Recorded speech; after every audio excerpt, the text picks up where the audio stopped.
At the new year 1994, when the rest of us were vowing self-improvement, the federal government was wallowing in the financial iniquity of the decade. It resolved to bail out the Mexican government with a $6 billion line of credit.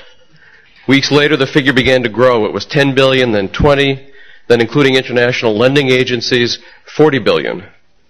The final amount, including money scrounged up from anyone with an interest in the future of the peso, was more than $60 billion. That's the entire production for a year of the state of Alabama, South Carolina, or Oklahoma. The United States entered 4 agreements with Mexico setting the terms of the assistance.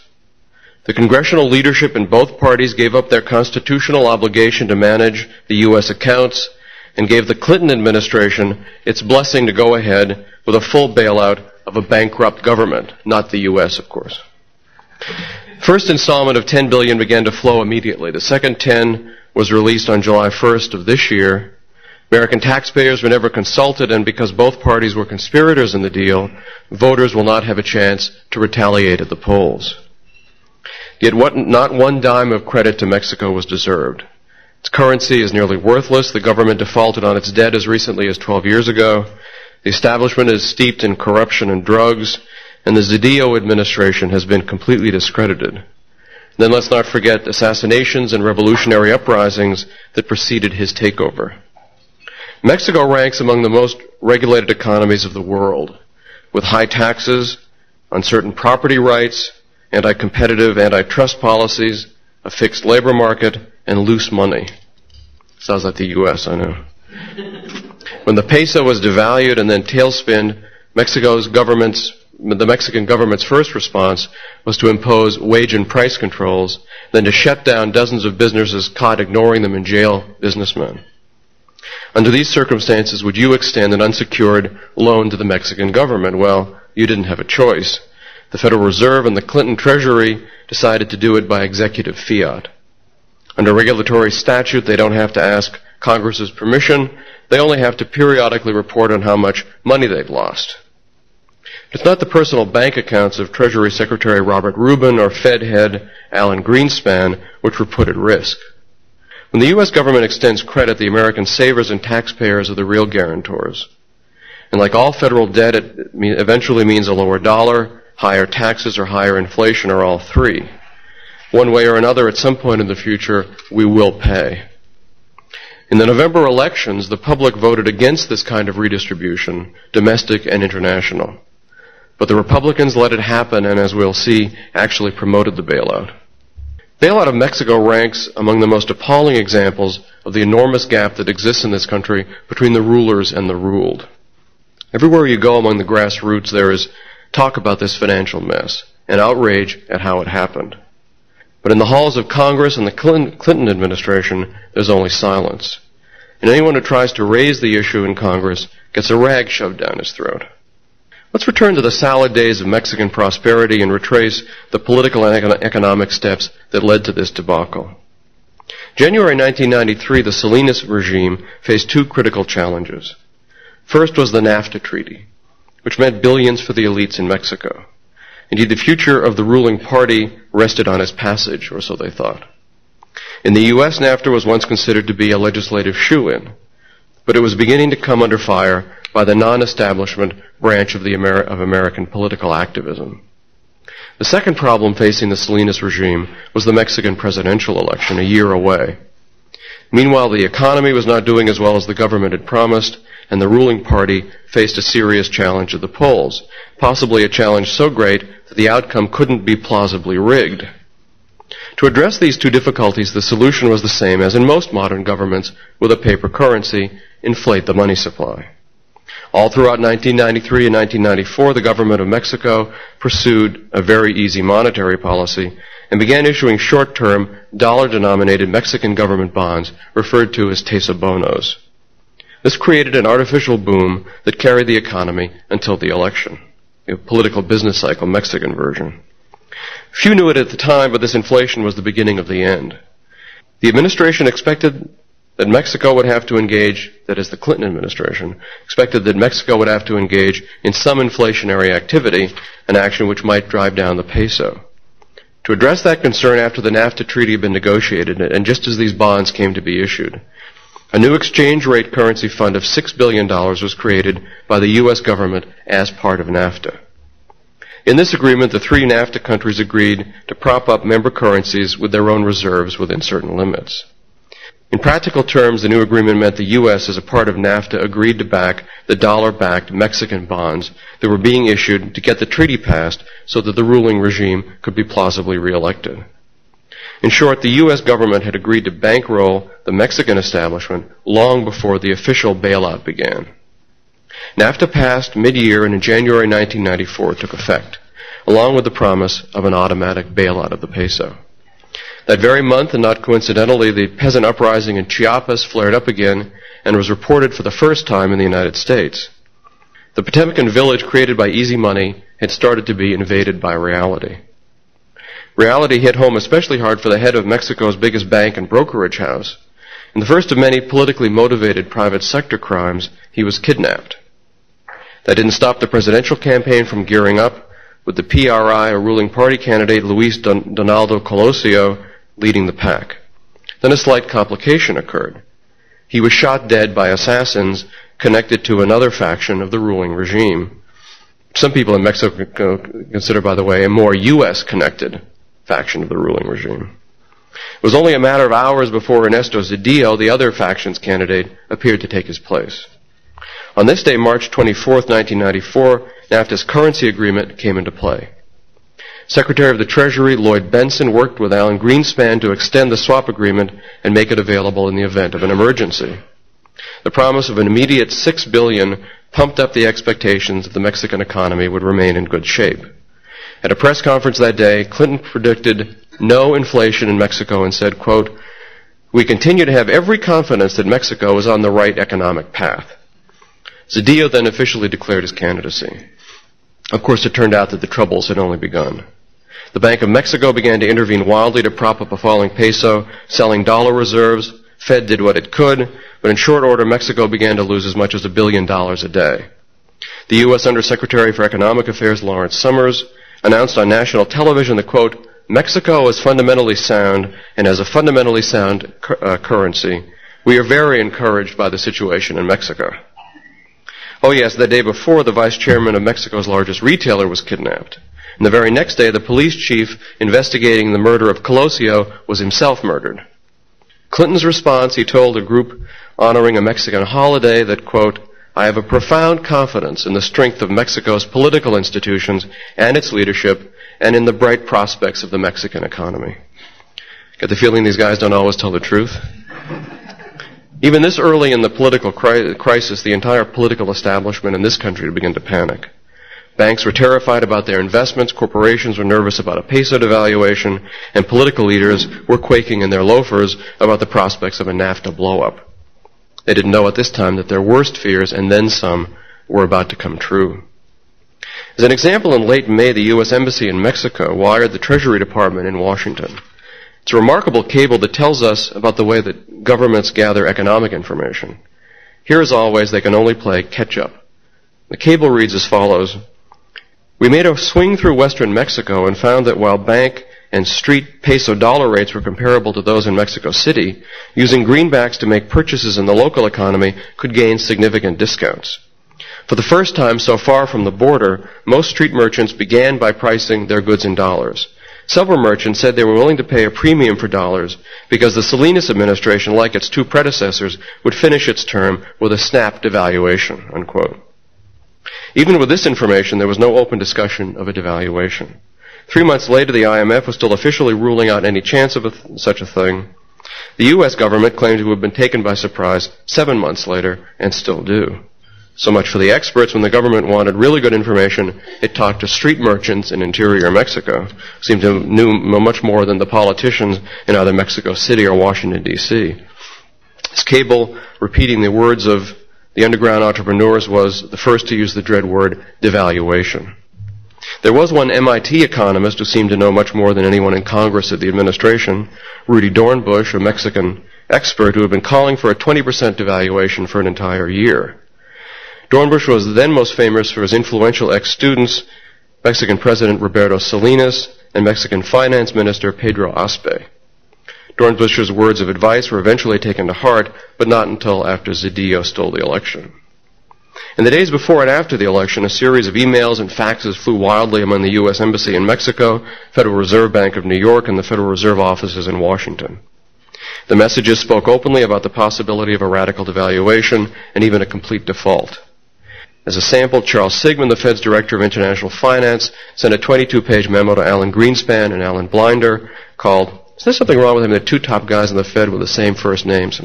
Anyway, the implied probability of a peso devaluation.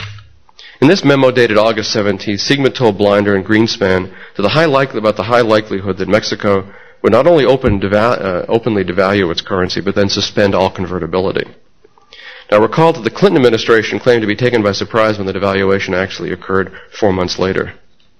To the rest of the world, and especially that part convinced by a hysterically pro-Mexico national media, Mexico may have seemed shaky, but certainly not in dire straits. In September 1994, Mexico's government business agreement, called the Pacto, received accolades from one and all.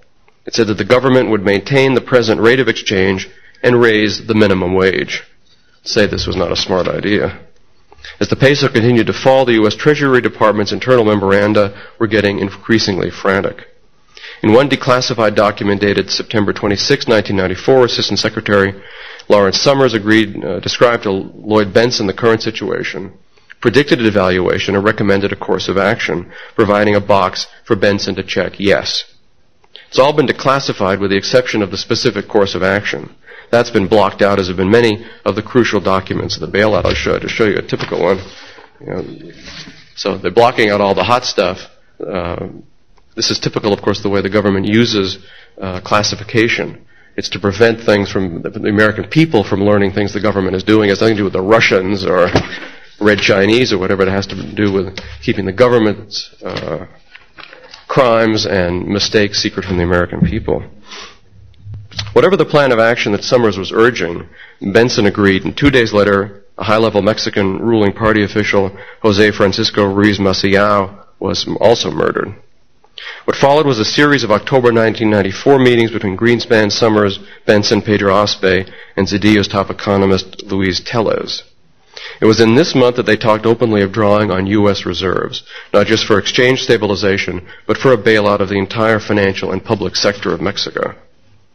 The very month that the American people threw out the old politicians for exactly this sort of insider deal and elected new ones who promised to change the system, the unelected economic power of the government was plotting the massive bailout of its client state.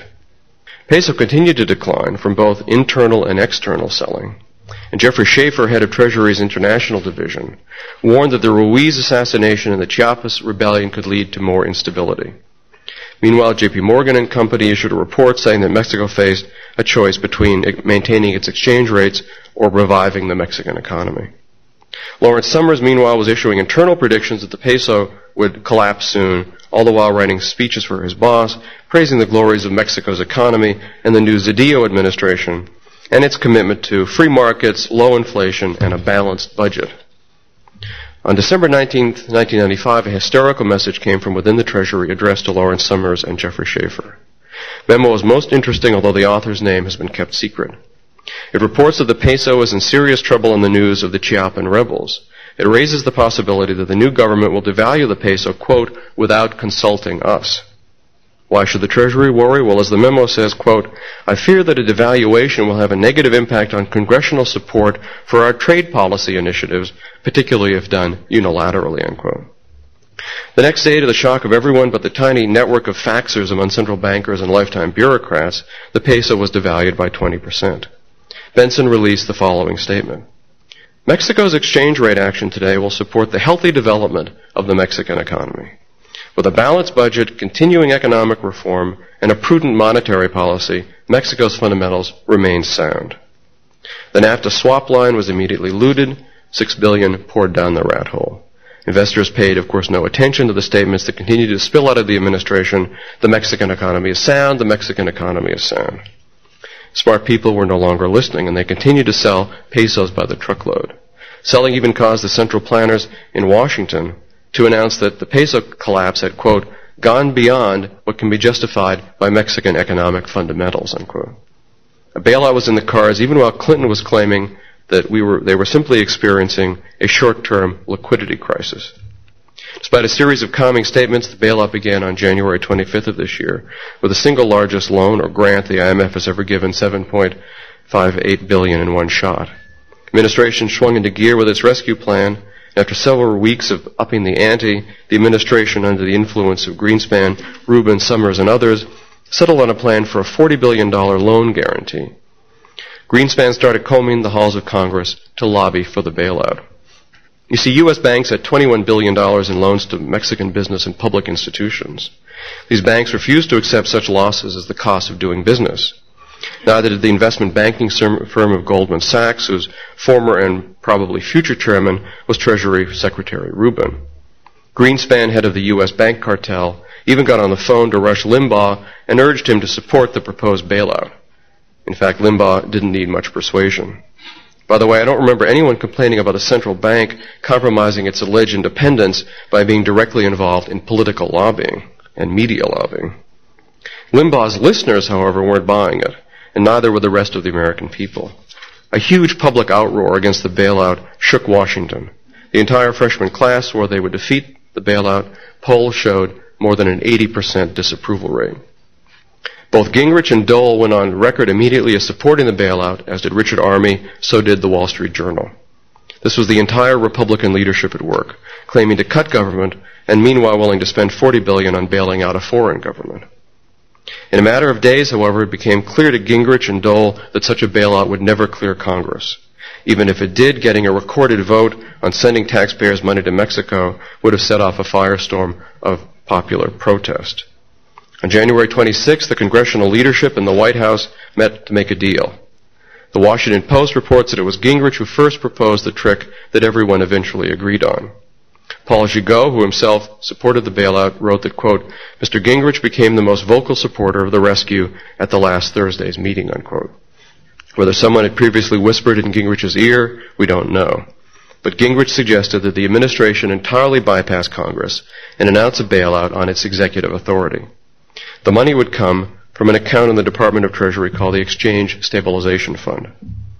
They would take $20 billion in cash, distributed in 2 installments, and send it directly to those affected by the peso collapse, meaning American banks invested in Mexican debt, American corporate holders of Mexican debt, and large institutions invested in the stocks of companies whose values had plummeted in the last month. The whole thing, of course, was unconstitutional, unjust, and economically dangerous. The fund was allegedly to be used for propping up the American dollar in the event of an emergency. Certainly legal experts said it was not properly emptied absent the authority of Congress. The U.S. government had begun to act as the lender of last resort for the world. The Inter-American Development Bank, another creation of NAFTA, sent a $1.25 billion loan. The World Bank approved a $1.5 billion loan. In addition, the U.S. finagled an additional $17.5 billion from the IMF and $10 billion from the Bank for International Settlements. BIS has long been called the central banker's bank for its role in achieving informal agreements on world exchange rates. But this was the first time in modern history that the bank actually stepped in to act as another lender of last resort. And eventually the Group of 7 itself would agree to expand its ability to bail out governments, increasing their fund from $27 billion to $55 billion. A trader for Goldman Sachs told the New York Times that all the international coordination was necessary. We need, he said, quote, the financial equivalent of Desert Storm, unquote, to rescue Mexico. Still, the peso continued to fall. Even as the U.S. kept pouring the money on, the freshmen in Congress got organized to investigate the improper use of the Exchange Stabilization Fund. A procedural motion sponsored by Mississippi Democrat Gene Taylor would have as a very mild step led to a study of by the General Accounting Office as to the action's constitutionality. But Gingrich blocked this from ever coming to a vote. Senator Al D'Amato of New York organized hearings on the affair, but it wasn't until July before any anti-bailout bills were allowed to make it to the House floor. Thanks to Gingrich's control of the House Rules Committee, by the time the House was able to vote on putting a stop to any more Mexican-style bailouts, the last of the money had been dumped. And who was finally responsible for bringing it to a vote? Bernard Sanders, the Vermont socialist, who as an independent wasn't controlled by either party on this issue. But this too late vote even shook the Mexican markets again, which was blamed by the Wall Street Journal on the freshman class. In the meantime, Mexico agreed to an economic recovery plan that consisted of spending cuts, tightened monetary policy, and huge tax increases. As in this country, only the last plank of this platform was actually implemented. Clearly, there is no hope for a prosperous Mexico until we see a commitment to sound money. And that in turn will not happen unless the U.S. stops bailing the country out.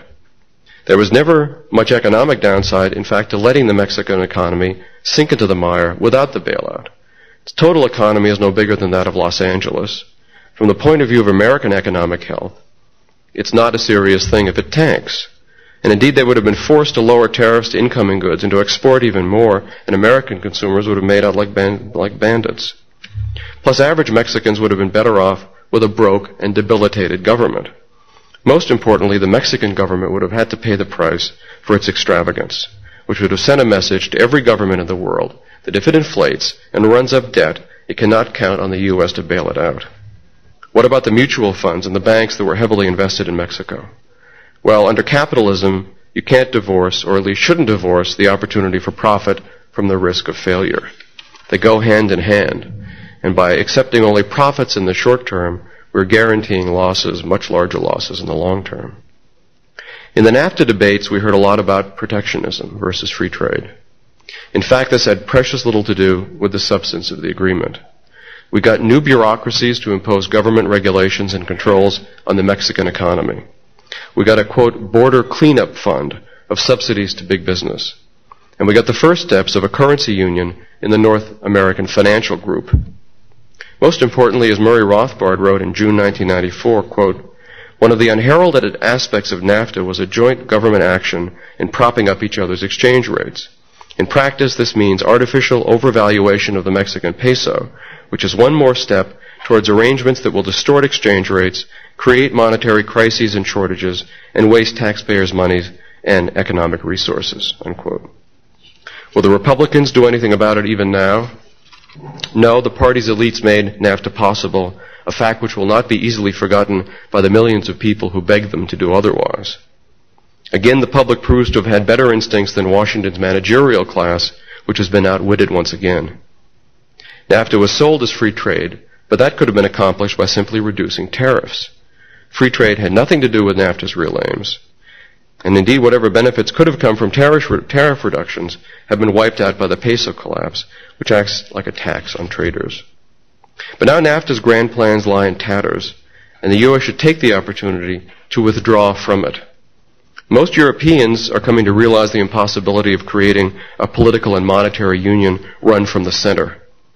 Instinctively, most Americans also know that the same thing transferred to North America was preposterous.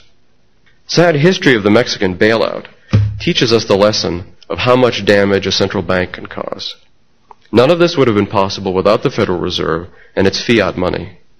If we'd been on a gold standard, the government would have been powerless to bail out anyone. And until we get a gold standard, we have to rely on the sound instincts of the public to create barriers to such bailouts. The conspirators did indeed fear public opinion, which is why they spent so much time and energy putting a good spin on the entire debacle. We can say that any time a politically manufactured economic union is destroyed by market pressures, freedom lovers should celebrate. At least it reminds us that even the wealth and power of government cannot abolish economic law. As for the individuals and groups involved in perpetrating this gargantuan financial scam, they should never be forgotten or forgiven, but instead driven from public life. And then we can think about the appropriate punishments. Thank you.